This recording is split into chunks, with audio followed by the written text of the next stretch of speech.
What's up, Sooner fans? Welcome back to Sooner Surge Softball Edition as the Sooners had just walloped uh, their opponent tonight 22-0 in the game one of the doubleheader against North Central College out of Texas. Man, a lot to talk about really in this game. We can break it down a little bit based on, what we've seen on Twitter. Maybe you've been at the game, guys, but I think the first thing that stands out is how many runs scored and how many runs allowed. That's a lot to a little in my book. And Kirsten Deal was elite today. Yeah. Yeah, I mean, Kirsten Deal, 3 innings pitched, 7 Ks. I mean, you do the math, that's over 2 an inning. She pretty much dominated. And, her and S.J. Guerin combined, I think Guerin had 1.2 innings pitched for like 3 Ks. And then, Ks. Kelly Maxwell had 1/3 of an inning pitch. But, guys, the team they were playing, I mean, their pitching was awful from what I've heard. Walking a lot of players. I mean, not giving them a whole lot to hit. But Jada Coleman got a good one hit right off the bat. Went yard right off the bat, bomb. So that's great. Always get that leadoff homer's nice. And then looks like Cassidy Pickering went bomb again, guys. Freshman. We've talked about her. Man, she's hitting the ball well. Yeah, she is. And one thing great about Pickering, she's on the left side of the plate too. So, obviously she's played well so far. Parker played well in the game one with an RBI. I don't even know how many different players had RBIs, but my goodness, 22 runs. In the first inning alone, what was it before they got their second out? It was already like 6-0. Yeah, it was a lot. Lilio, I know, had a couple ribbies, I believe, too. She's playing tonight, so that's good. I don't know if Sydney's playing. Sydney Sanders is playing or not. I'd have to find out, but I don't know if she is. What's that? She didn't play. Yeah, I don't think so. But to me, I saw the picture, S.J. Guerin there. These two lefties, S.J. Guerin and Kirsten Deal, and then you had Maxwell, 3 lefties in that first game, guys.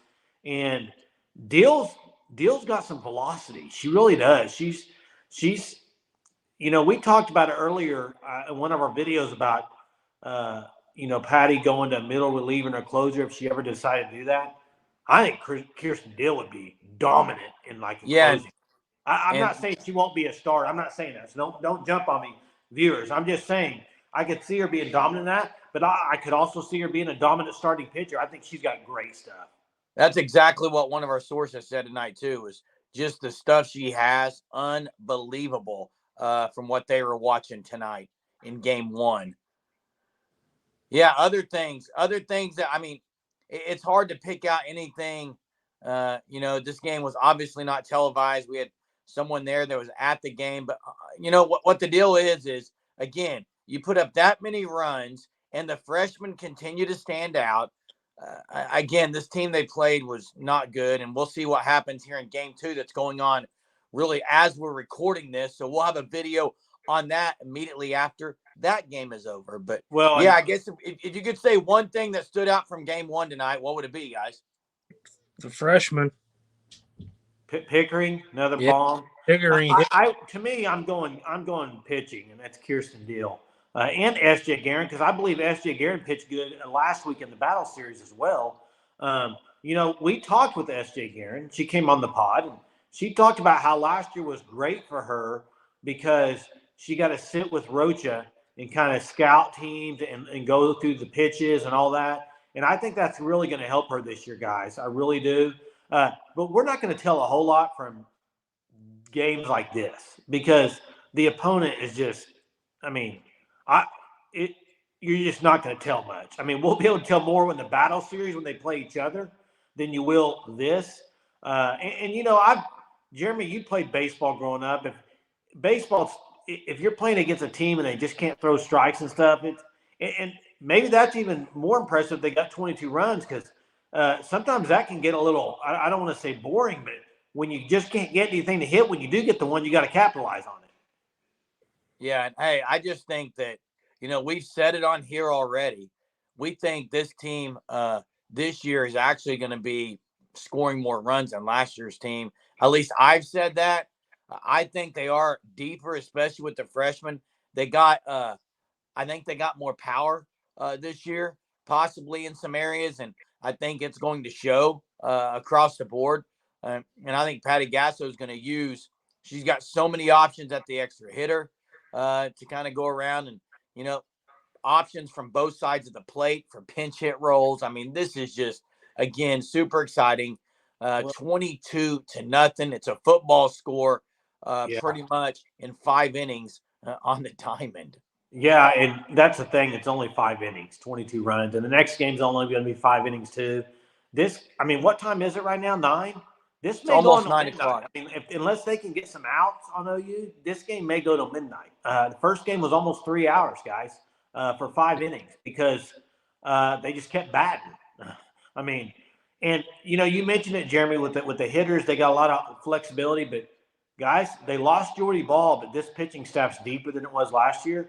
I know last year they had May, Storako, and Ball as a 3-headed monster. Right now, without Carly Keeney, and somebody asked in our last video, she has a finger issue. That's why she's not playing right now. But they still got 5 deep in that role. I mean, you saw it tonight, S.J. Garrett and Kirsten Deal. So 5 deep can throw multiple pitchers, multiple, you got lefties, righties. It's just, I think the depth of this team overall with hitting and pitching's on a new level. Yeah. It's gonna be more power hitting this year. That's a great point because I agree. And looking at some of these hitters, their strength and conditioning is not a problem at OU softball. Tell you that right now. They can spray the ball across the field wherever they want to put it. They can put it. They go with the pitch. The fact that they're walking in this game is pretty impressive because I think I'd be swinging outside wherever the ball is, just try to hit the ball. But they are so disciplined. And, Patty Gasso's over there taking notes. Roach is taking notes. JT's taking notes because this is a constant build towards this next season. These games are important to the staff. To the fans, it's nice to get out there. It's nice to get out there and see. I wish I could have been there tonight, especially since there's no television. It's nice that we do have someone there. But, yeah, the game 2 is going on right now, and we will make sure that we do have a video.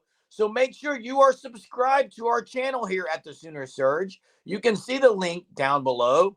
We don't just cover football. We cover all sports, especially Sooner softball. So, yeah, click the button, subscribe, and make sure you're a part of what's happening here at the Sooner Surge. Till next time, boys. Boomer. Boomer.